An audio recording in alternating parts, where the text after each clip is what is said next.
Sarah Chin adalah pilot terbaik di Angkatan Udara sampai mereka menyebutnya terlalu berbahaya dan mengeluarkannya. Sekarang dia melihat pilot lain terbang sementara dia duduk di menara kontrol. Namun, ketika sebuah pesawat kargo besar mulai jatuh dari langit, hanya Sarah yang tahu cara menyelamatkannya. Sebelum menonton cerita selengkapnya, tulis komentar di bawah dari mana Anda menonton. Like dan subscribe juga untuk cerita lainnya. Sarah Chin adalah pilot termuda yang pernah memimpin pesawat kargo AC-17. Pada usia 28 tahun, dia menerbangkan misi ke seluruh dunia, membawa tentara dan perbekalan ke tempat-tempat berbahaya. Rekan-rekan pilotnya menghormati keterampilannya, tetapi mereka juga takut dengan metodenya. Sarah tidak pernah terbang seperti pilot lainnya. Ketika badai datang, dia akan menemukan cara untuk melewatinya yang dianggap mustahil oleh orang lain. Ketika mesin mati, dia akan memacu pesawatnya melampaui batas yang disebutkan dalam manual sebagai aman. Ketika keadaan darurat terjadi, Sarah akan mencoba hal-hal yang membuat komandannya gugup. Chin mengambil terlalu banyak risiko. Kolonel Martinez telah menulis dalam evaluasinya. Dia membahayakan nyawa dengan metode terbang liarnya. Dia pikir aturan tidak berlaku untuknya. Insiden terakhir terjadi di Afghanistan.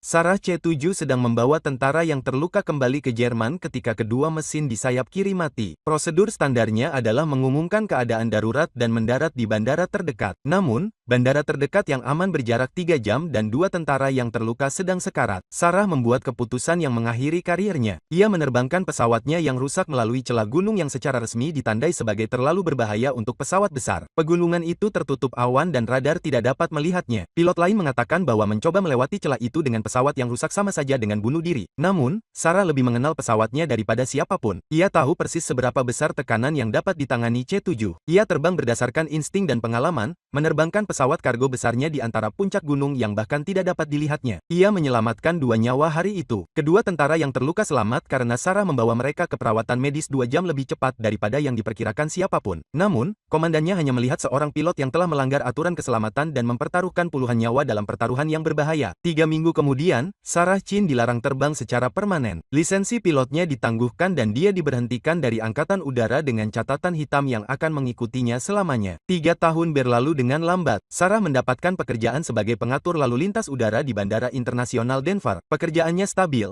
tetapi setiap hari dia melihat pilot lain lepas landas ke langit sementara dia terjebak di darat. "Selamat pagi, Sarah," kata Mike Rodriguez, atasannya. Mike adalah pria baik yang mengerti bagaimana rasanya kehilangan sesuatu yang dicintai. Dia juga pernah menjadi pilot, sebelum cedera mengakhiri karir terbangnya. "Selamat pagi, Mike," jawab Sarah, duduk di kursinya di menara kontrol. Melalui jendela besar, dia bisa melihat pesawat bersiap untuk lepas landas. Setiap jendela menjadi pengingat akan apa yang telah hilang darinya. Pengatur lalu lintas udara lainnya memperlakukannya dengan jarak yang sopan. Mereka tahu kisahnya. Semua orang di dunia penerbangan tahu tentang Sarah Chin. Beberapa merasa kasihan padanya. Yang lain percaya dia telah mendapatkan apa yang pantas dia dapatkan. Beberapa berbisik bahwa dia beruntung tidak ada yang meninggal karena penerbangannya yang sembrono. Mungkin sudah waktunya untuk memikirkan karir yang berbeda. Mike pernah berkata, "Terbang bukanlah segalanya dalam hidup." Namun, Mike salah. Bagi Sarah, terbang adalah segalanya. Itu adalah jati dirinya, bukan hanya apa yang dilakukannya. Sarah telah mencoba mencari pekerjaan di maskapai penerbangan komersial, tetapi catatan militernya mengikutinya kemanapun. Tidak ada maskapai penerbangan yang mau mempekerjakan pilot yang telah diberhentikan karena terlalu berbahaya. Bahkan perusahaan kargo kecil menolaknya. "Kami membutuhkan pilot yang mengikuti prosedur," kata seorang manajer perekrutan kepadanya. "Kami tidak dapat mengambil risiko dengan seseorang yang memiliki reputasi seperti Anda." Jadi, Sarah memandu penerbangan orang lain dari darat,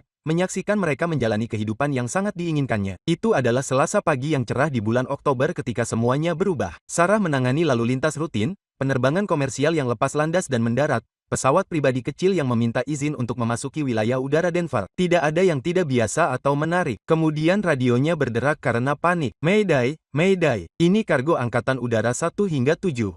Kami mengalami beberapa kegagalan mesin. Sistem hidrolik gagal. Kami akan jatuh." Tangan Sarah bergerak lebih cepat dari yang diperkirakan. Semua pelatihannya selama bertahun-tahun terbang dan 3 tahun di kontrol lalu lintas udara langsung aktif. "Kargo Angkatan Udara 1 hingga 7. Ini kontrol pendekatan Denver. Di mana posisi Anda saat ini dan berapa banyak orang di dalamnya?" Suara yang terdengar tegang karena ketakutan. 23 jiwa di dalamnya. "Kami terbang di atas Highway 36 di sebelah barat Boulder. Kami kehilangan ketinggian dengan cepat. Kontrol hampir tidak merespons." Sarah melihat layar radarnya. Simbol pesawat turun dengan cepat, jauh lebih cepat daripada penurunan normal. Angka-angka itu memberitahu dia bahwa ini adalah keadaan darurat yang nyata, bukan hanya masalah mekanis kecil. "Kargo 1 hingga 7, Bandara terdekat yang cocok adalah Centennial Field, sekitar 15 mil ke arah tenggara. Bisakah Anda mencapai sejauh itu? Negatif. Kami kehilangan lebih dari 1.000 kaki setiap menit. Pesawat ini akan turun, entah kita menginginkannya atau tidak. Sarah merasakan jantungnya mulai berdebar kencang. Kecepatan turun 1.000 kaki per menit berarti pesawat itu dalam masalah serius. Mereka mungkin punya waktu 5 atau 6 menit sebelum terpaksa mendarat darurat di suatu tempat. Jenis pesawat apa yang Anda terbangkan? Kargo 1 hingga 7. C-17 Globemaster 3.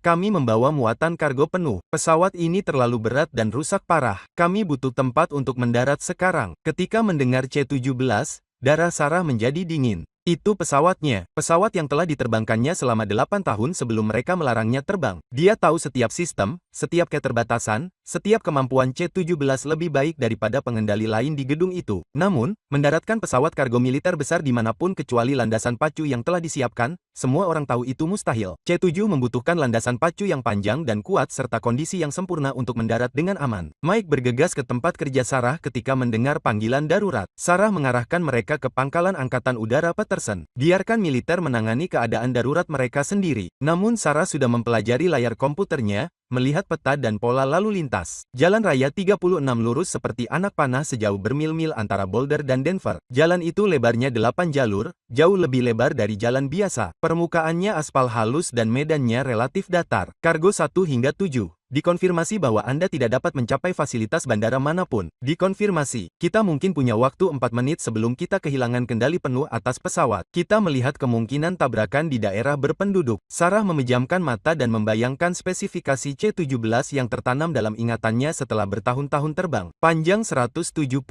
kaki. Rentang sayap 170 kaki. Kecepatan pendaratan normal sekitar 115 knot minimum. Namun dengan kegagalan mesin dan flap yang rusak, mereka mungkin perlu mendarat pada kecepatan mendekati 160 knot, hampir 200 mil per jam. Sarah menyampaikannya kepada Komando Angkatan Udara. Ini bukan masalah kita, Mike bersikeras. Namun Sarah membuka peta dan kamera lalu lintas di layar komputernya. Jalan raya 36 antara Boulder dan Denver. Panjang, lurus, dan mungkin cukup lebar untuk upaya pendaratan yang putus asa. Kargo 1 hingga 7. Saya perlu tahu posisi persis Anda di atas jalan raya 36. Kita sekitar 10 mil di sebelah barat Boulder, mengikuti jalan raya ke arah timur. Mengapa Anda perlu tahu itu? Petik 2. Sarah menarik napas dalam-dalam. Dia hendak menyarankan sesuatu yang belum pernah dicoba dengan pesawat sebesar ini. Kargo 1 hingga 7, mungkin ada satu pilihan yang tersedia untukmu. Tetapi itu sangat tidak biasa dan belum pernah dicoba dengan jenis pesawatmu. Kontrol Denver, apapun yang kamu punya, kami akan mengambilnya. Ketinggian dan pilihan kita hampir habis. Jalan raya 36 membentang lurus ke timur dari posisimu saat ini. Totalnya ada 8 jalur, lebarnya kira-kira 120 kaki. Radio benar-benar sunyi. Lalu katakan lagi, kontrol Denver, jalan raya 36. Lurus, panjang, dan mengingat kecepatan penurunanmu saat ini, itu mungkin satu-satunya pilihanmu untuk bertahan hidup. Apakah kamu serius menyarankan kita mendaratkan AC-17 di jalan raya umum? Mike mencengkeram bahu Sarah dengan kuat. Sarah, hentikan ini segera. Kamu tidak memenuhi syarat untuk memberikan panduan seperti itu lagi. Kamu bahkan bukan seorang pilot. Aku orang yang paling memenuhi syarat di gedung ini untuk situasi ini. Aku memiliki lebih dari 2000 jam menerbangkan C-17. Seluruh ruang kendali menjadi sunyi. Semua orang menoleh untuk menatap Sarah. Mereka semua tahu reputasi dan sejarahnya, tetapi mendengar dia mengaku ahli dalam keadaan darurat membuat mereka tidak nyaman. Kargo 1 hingga 7. Saya memiliki banyak pengalaman dengan jenis pesawat Anda. Pendaratan di jalan raya secara teori dimungkinkan dengan manajemen kecepatan dan ketinggian yang tepat. Kontrol Denver. Identifikasi diri Anda. Dengan siapa sebenarnya kita berbicara? Sarah ragu-ragu sejenak. Namanya memiliki bobot di kalangan penerbangan, tetapi bukan bobot yang baik. Ini Sarah Chin. Denver mendekati kontrol. Jeda yang lama, dia bisa mendengar diskusi teredam di kokpit. Sarah Chin, pilot Angkatan Udara yang diberhentikan karena terbang secara sembrono. Kata-kata itu menghantamnya seperti pukulan fisik, tetapi Sarah terus maju. 23 nyawa dipertaruhkan dan perasaan pribadi tidak penting. Setuju. Dan saat ini, saya satu-satunya orang yang tersedia yang cukup memahami pesawat Anda untuk membantu Anda bertahan hidup dalam keadaan darurat ini. Lebih banyak diskusi di kokpit. Setiap pilot militer tahu kisahnya. Si jagoan yang bekerja terlalu keras, melanggar terlalu banyak aturan, dan akhirnya bertindak terlalu jauh dan kehilangan segalanya. Denver, Sarah, kita melewati ketinggian 5.000 kaki dan tekanan hidroliknya cepat sekali berkurang. Jika Anda benar-benar yakin dapat membantu kami, kami bersedia mendengarkan. Sarah merasa kepercayaan dirinya yang lama kembali. Inilah yang selama ini ia harapkan selama karirnya sebagai pilot. Saat ketika semuanya menjadi kacau dan hanya keterampilan dan tekad yang dapat menyelamatkan hari. Kargo 1 hingga 7. Prioritas pertama adalah menetapkan Highway 36 sebagai jalur pendekatan akhir yang diperpanjang. Gunakan jalan tersebut sebagai referensi navigasi Anda. Oke, kita mengikuti Highway 36 ke arah timur. Berapa kecepatan penurunan Anda saat ini? 1.400 kaki per menit dan terus meningkat. Kita sama sekali tidak dapat mempertahankan penerbangan yang datar. Itu terlalu cepat untuk segala jenis upaya pendaratan yang terkendali. Anda perlu segera mengurangi kecepatan penurunan itu. Gunakan otoritas elevator yang tersisa. Tukarkan kecepatan udara dengan kontrol kecepatan vertikal. Saat kita menarik kembali kontrol, hidung pesawat ingin terangkat terlalu tinggi. Itu normal jika terjadi kegagalan sistem hidrolik. Lakukan sedikit masukan lembut pada kontrol. Jangan melawan kecenderungan alami pesawat. Kita akan bekerja sama dengan mereka. Sarah memejamkan mata, memvisualisasikan tata letak kokpit C-17. Dia tahu lokasi setiap sakelar, setiap tampilan, setiap permukaan kendali dari pengalaman bertahun-tahun. Bagaimana status Anda dalam pembalikan manual? Sarah bertanya. Kami memiliki pembalikan manual pada kontrol elevator dan kemudi. Aileron lamban tetapi masih merespons masukan kami. Itu berita bagus. Pembalikan manual itu adalah penyelamat Anda saat ini. Sekarang, dengarkan baik-baik. Mendarat di jalan raya menghadirkan tantangan unik yang tidak akan Anda temukan di buku manual manapun. Anda akan menjumpai kabel listrik, struktur jalan layang, lampu lalu lintas, dan kendaraan sipil. Anda perlu mengidentifikasi koridor pendekatan yang sejelas mungkin. Mike sedang berbicara di telepon dengan atasannya, dengan panik menjelaskan situasinya. Dari ekspresi wajahnya, Sarah dapat mengetahui bahwa percakapan itu tidak berjalan dengan baik, tetapi dia mengabaikan politik dan fokus pada keadaan darurat. Kargo 1 hingga 7, bagaimana kondisi bahan bakar Anda saat ini? Sekitar 18.000 pound tersisa. Kami telah membuang bahan bakar sebisa mungkin, tetapi berat pendaratan kami masih jauh melebihi berat maksimum. Sarah melakukan perhitungan cepat di dalam kepalanya. Beratnya masih terlalu berat untuk segala jenis upaya pendaratan jarak pendek di lapangan. C-17 yang terisi penuh biasanya membutuhkan landasan pacu sepanjang setidaknya 3.000 kaki untuk berhenti dengan aman, bahkan dalam kondisi yang sempurna. Bisakah Anda terus membuang bahan bakar? Negatif. Sistem pembuangan bahan bakar tidak merespons perintah. Sarah mempelajari tampilan radarnya. Pesawat itu melewati ketinggian 3.500 kaki. Masih terbang di atas daerah pinggiran kota yang padat penduduk. Kargo 1 hingga 7. Anda harus menerima bahwa pendekatan ini akan cepat dan pendaratan akan sangat lama. Kecepatan pendaratan Anda akan sekitar 160 knot. 160 knot di permukaan jalan raya. Itu hampir 200 mil per jam. Dikonfirmasi, tetapi roda pendaratan C-17 dirancang khusus untuk operasi lapangan yang kasar. Pesawat dapat menanganinya jika Anda bisa. Mike kembali dari panggilan teleponnya dengan wajah pucat dan khawatir. Sarah, administrator regional, ingin operasi ini segera dihentikan. Ia berkata, Anda melampaui kewenangan Anda. Sarah mengabaikannya sepenuhnya, tetap fokus sepenuhnya pada pesawat darurat dan orang-orang yang hidupnya dipertaruhkan. Kargo 1 hingga 7, Anda perlu segera berkoordinasi dengan patroli negara bagian Colorado. Minta penutupan darurat jalan raya 36 dari Boulder ke Westminster. Bagaimana cara kita mengoordinasikannya? Nyatakan pan-pan pada frekuensi jaga 121.5.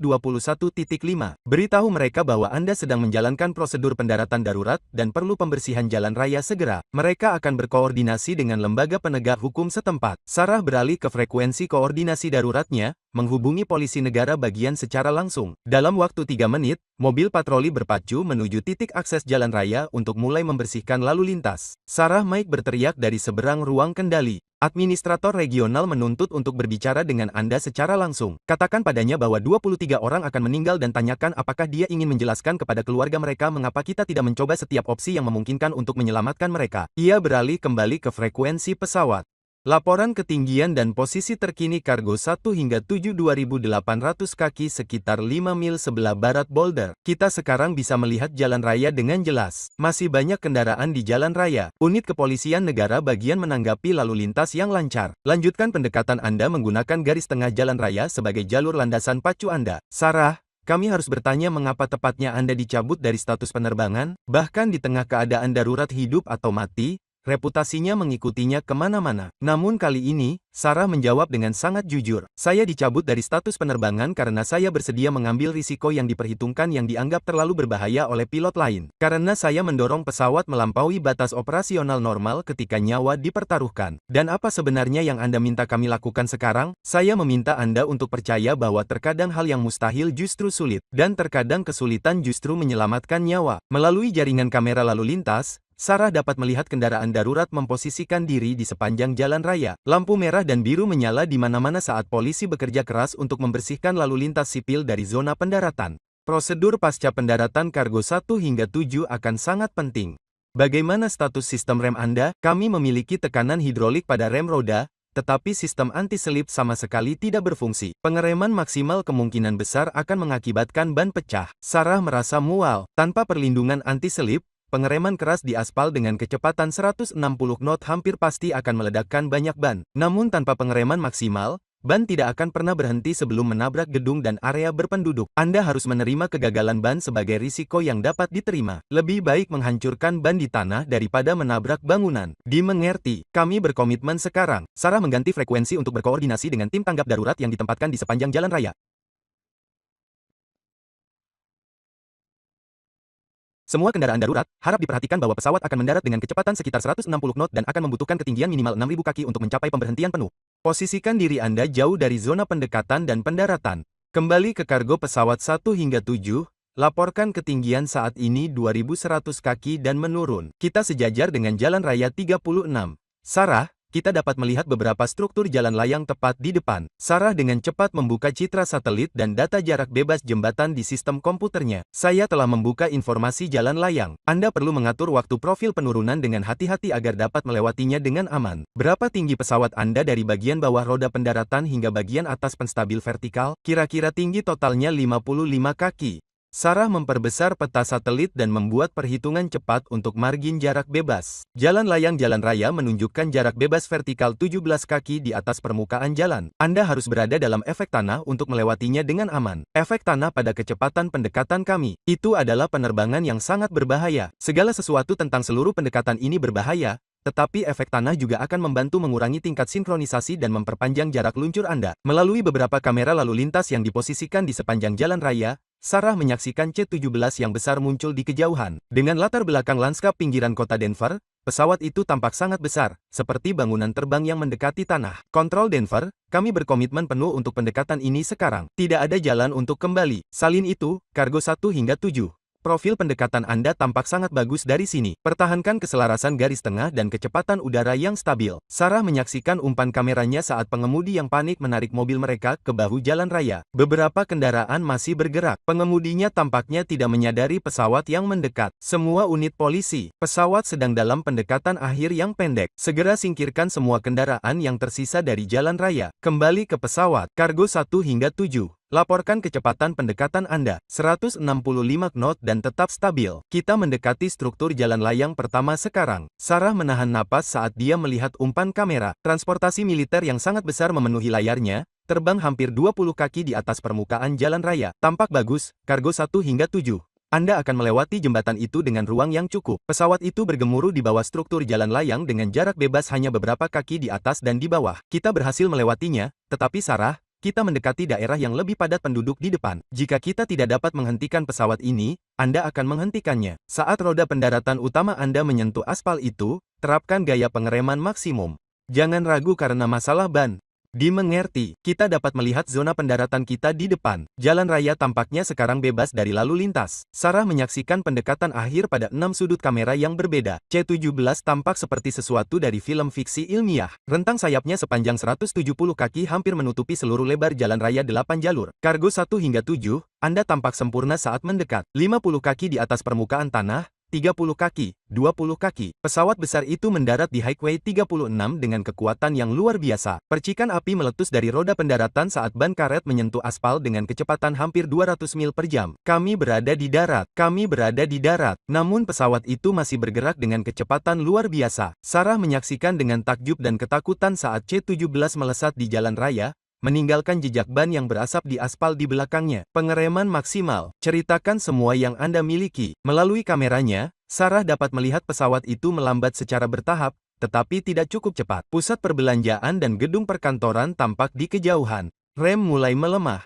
Kami masih melaju terlalu kencang. Pikiran Sarah berpacu dengan setiap teknik yang ia ketahui untuk prosedur penghentian darurat. Apakah Anda memiliki kewenangan untuk mengendalikan roda hidung? Sangat terbatas. Ada tanjakan landai sekitar 2000 kaki di depan posisi Anda saat ini. Gunakan perubahan ketinggian itu untuk membantu menghilangkan kecepatan yang tersisa. Pesawat mulai menanjak dengan landai, menukar energi kinetik dengan energi potensial. Sarah memperhatikan indikator kecepatan secara bertahap menurun saat C-17 meluncur menanjak. Setelah apa yang terasa seperti selamanya, transportasi besar itu akhirnya berhenti total di tengah Highway 36.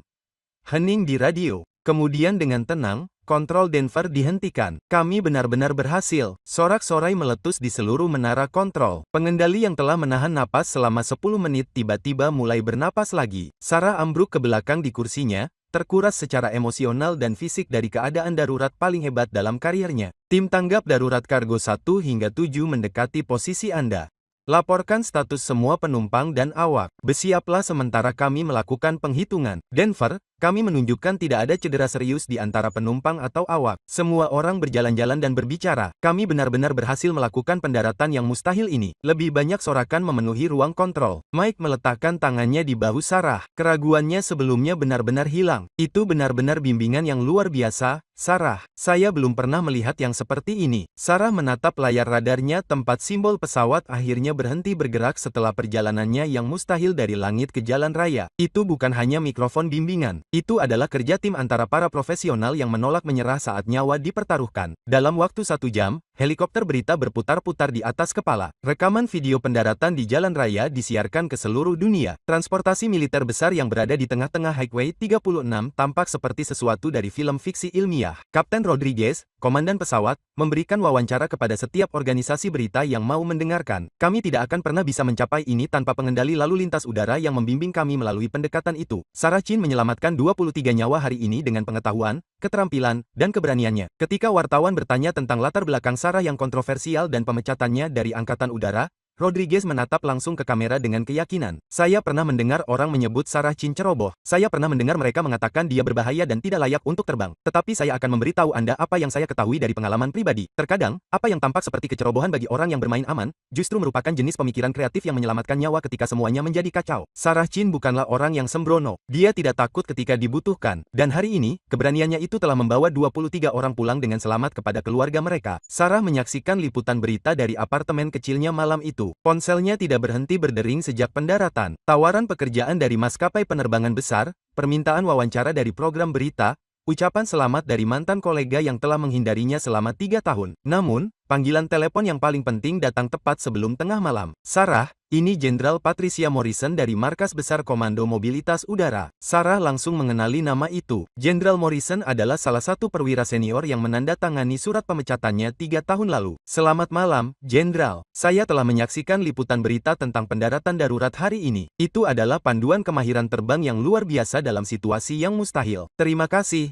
Bu. Saya menghargainya. Sarah, saya ingin mengajukan pertanyaan langsung kepada Anda. Jika Angkatan Udara menawarkan Anda kesempatan untuk kembali ke status terbang aktif, apakah Anda tertarik dengan kemungkinan itu? Sarah berjalan ke jendelanya dan melihat ke bandara di kejauhan. Pesawat lepas landas dan mendarat, lampu navigasinya berkelap-kelip seperti bintang di kegelapan. Jenderal, dengan segala hormat, saya tidak pernah berhenti menjadi pilot. Saya hanya tidak lagi memiliki akses ke pesawat. Apakah Anda ingin mengubah situasi itu secara permanen? Untuk pertama kalinya dalam 3 tahun, Sarah tersenyum dengan kebahagiaan sejati dan harapan untuk masa depan. Ya, Bu, saya benar-benar menginginkan kesempatan itu. 8 bulan kemudian, Sarah kembali duduk di kursi kiri AC-17. Kali ini sebagai pilot instruktur yang melatih generasi penerbang militer berikutnya. Namun pendekatan pengajarannya berbeda dari instruktur penerbangan tradisional. Terbang sesuai peraturan dan prosedur sangatlah penting, katanya kepada murid-muridnya selama sesi sekolah dasar. Namun peraturan dan prosedur tidak mungkin mencakup setiap situasi darurat yang mungkin Anda hadapi. Terkadang Anda harus menulis prosedur baru secara langsung untuk menyelamatkan nyawa. Dia menatap langsung ke mata setiap pilot muda. Perbedaan antara terbang sembrono dan terbang berani bukanlah tentang menghindari semua risiko. Ini tentang mengambil risiko yang tepat pada waktu yang tepat untuk alasan yang tepat. Itulah arti sebenarnya dari menjadi pilot profesional sejati. Seorang siswa mengangkat tangannya dengan sebuah pertanyaan. pertanyaan. Kapten Chin,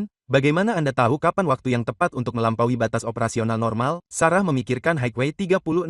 Sekitar 23 orang yang pulang ke keluarga mereka karena seseorang bersedia mencoba sesuatu yang tampaknya mustahil. Anda akan tahu ketika saatnya tiba, jawabnya dengan percaya diri. Ketika hidup dipertaruhkan dan pemikiran konvensional tidak cukup untuk memecahkan masalah, Anda akan menemukan apa yang benar-benar mampu Anda capai. Saat C-17 miliknya terbang ke langit biru cerah di atas Colorado, Sarah merasa lengkap untuk pertama kalinya sejak pemecatannya. Dihukum mati tidak membuatnya menjadi pilot yang kurang baik. Itu telah mengajarinya untuk menjadi pilot yang lebih baik. Terkadang kualitas yang membuat Anda mendapat masalah justru merupakan hal yang paling dibutuhkan dunia ketika semuanya berjalan salah. Sarah Chin telah disebut ceroboh, berbahaya, tidak profesional, dan tidak layak untuk terbang. Namun, 23 orang memanggilnya dengan sebutan yang sama sekali berbeda. Mereka memanggilnya orang yang menyelamatkan